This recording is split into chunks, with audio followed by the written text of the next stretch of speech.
bahwa kasus ini aneh kalau di gelas ada sianida sebanyak itu, sementara di tubuh Mirna itu nggak ada. Bahkan di muntahan Mirna yang pertama kali setelah minum kopi itu nggak ada sianida.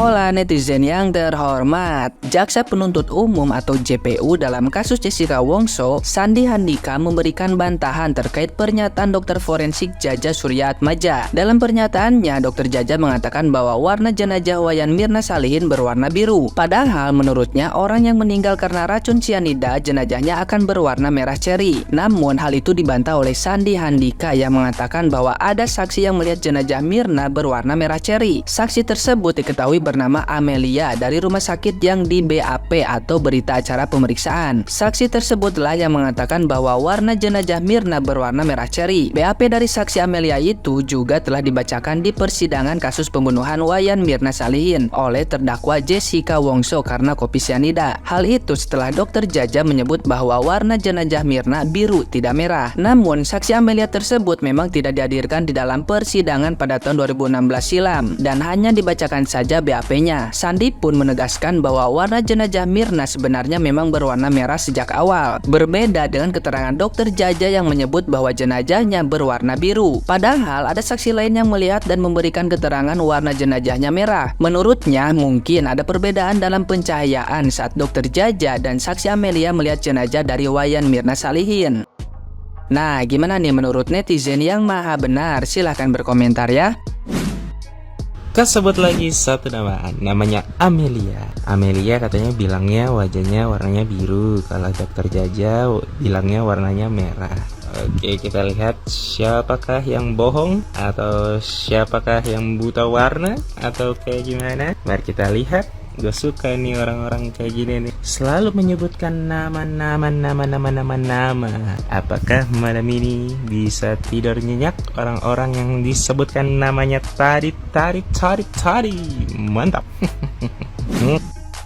Who the hell Amelia? Itu pasti pertanyaan kalian setelah nonton podcastnya Bang Denny Sumargo bersama tamu undangannya 2 orang ya, yang seperti yang sedang booming ini ya guys ya. Tenang, jangan suzon dulu. Siapa tahu nih pas lagi ngecek si jenazahnya almarhum Mirna itu memang lampunya yang dipakai tuh lampu RGB guys, gitu ya. Jadi walaupun ada perbedaan kesaksian antara tadi yang disebutin si Amelia dengan Profesor Jaya, itu bisa jadi tadi kan pencahayaan kata JPU-nya gitu. Bisa jadi yang dipakai tuh lampunya RGB. Pas Amelia ngecek jenazahnya itu lampunya lagi red. Nah, pas Dokter Jaya dan pas Profesor Jaya ngecek lampunya lagi blue gitu.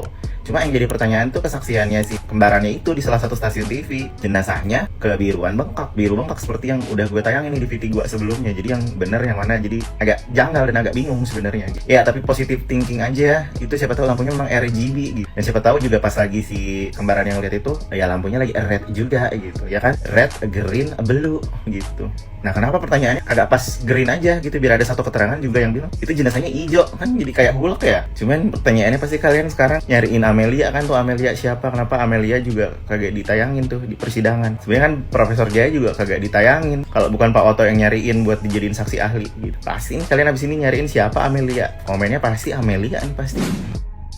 Dari yang saya tangkap setelah nonton podcastnya Denny Sumargo beserta Jaksa dan Prof, itu saya tangkap mereka itu memperdebatkan sianida yang ada di dalam gelas ya. Sementara dari pihaknya Jessica atau orang-orang yang pro terhadap Jessica itu memandang bahwa kasus ini aneh kalau di gelas ada sianida sebanyak itu, sementara di tubuh Mirna itu nggak ada. Bahkan di muntahan Mirna yang pertama kali setelah minum kopi itu nggak ada sianida. 0,2 di dalam lambung menurut keterangan ahli yang expert di bidangnya ya. Saya bicara bukan soal jaksa, bukan soal profesor yang ahli di bidang hukum, tapi saya bicara soal dokter Jaja yang memang ahli di bidang forensik atau medis. Itu 0,2 itu bukanlah sianida yang berasal dari luar tubuh, tetapi itu bisa jadi pembusukan karena sudah lewat 2 hari lah begitu kan. Nah berarti kan ada ketidaksinkronan antara korban dan barang bukti. Ini saya bicara berdasarkan kacamata saya yang bukan orang hukum hukum ya. Kan saya lihat profesor dan jaksa ini bisa gamblang menjelaskan sistem sianida dalam tubuh yang sebenarnya itu bukan expert kalian kan. Jadi saya juga berhak ya berbicara dari kacamata saya seperti yang kalian lakukan. Nah, kita lihat ini kan tidak ada kesinkronan antara barang bukti dan korban. Terus ini pertanyaannya, kalau di dalam hukum saja bukti harus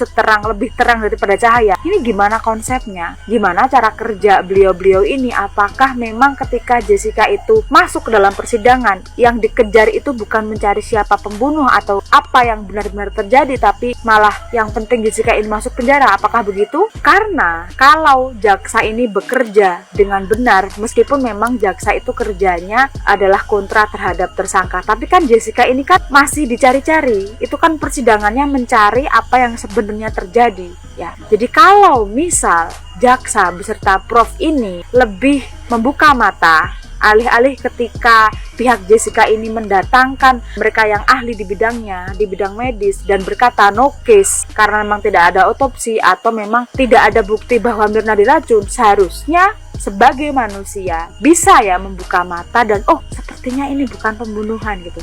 Alih-alih malah nge-counter dengan cara mendeportasi gitu ya, itu sepertinya tidak manusiawi. Saya tuh kadang mikir gini ya, dulu Jessica itu benar-benar dihakimi banyak orang, bahkan dari bentuk wajahnya saja sudah dihakimi. Dengan bicara menghadap ke atas itu aja sudah dianggap sedang berpikir dan berbohong. Sekarang kita lihat wawancara beliau-beliau ini di Denny Sumargo, ada momen mereka melihat ke atas. Apakah itu artinya mereka itu berbohong begitu? Terus saya tuh kadang mikirnya gini, ini orang-orang ini sekarang jadi menghakimi bahkan bentuk wajah Prof, jaksa, cara bicara Prof, jaksa beserta Bapak. Ini sepertinya karma ya, seperti yang dikatakan Bapak. Katanya Bapak almarhum Yudi itu mendapat karmanya Mirna. Mungkin saja orang-orang juga mendapat karmanya Jessica karena berlaku tidak adil. Oh ya, dan satu lagi, kalian jangan pernah lupa bahwa Bapak Edi sendiri pernah bilang darah di dalam lambung Mirna itu warnanya hitam. Serta kembaran Mirna bilang sendiri bahwa Mirna itu wajahnya biru. Ibunya Mirna juga bilang kalau jenazahnya biru. Hani juga bilang biru. Ya, ini semua berbanding terbalik dengan keterangan jaksa yang katanya ada dokter namanya Amalia bilang kalau jenazah korban ini berwarna red cherry atau cherry red. Saya cuma bilang fakta sih ya yang tersebar di media sosial. Toh orangnya juga masih hidup kan, bisa ditanya lah ya. Oke guys, jadi udah terjawab ya kalau tugas jaksa adalah meyakinkan hakim jika orang yang duduk di kursi pesakitan atau terdakwa adalah orang yang bersalah. Nah, mungkin dari situ ketika si terdakwa ini bebas, citra buruk akan melekat pada jaksa karena jaksa tersebut gagal meyakinkan hakim bahwa orang yang duduk di kursi pesakitan tersebut adalah orang yang bersalah. Terima kasih. Gue inget banget di film dokumenter Netflix itu ada salah satu jaksa yang bilang seandainya Jessica dinyatakan tidak bersalah mungkin akan ada citra buruk yang melekat pada jaksa. Terus gue pas nonton itu tuh langsung bengong kayak, bukan emang tugas jaksa itu untuk menegakkan keadilan ya? Tolong dong pencerahannya.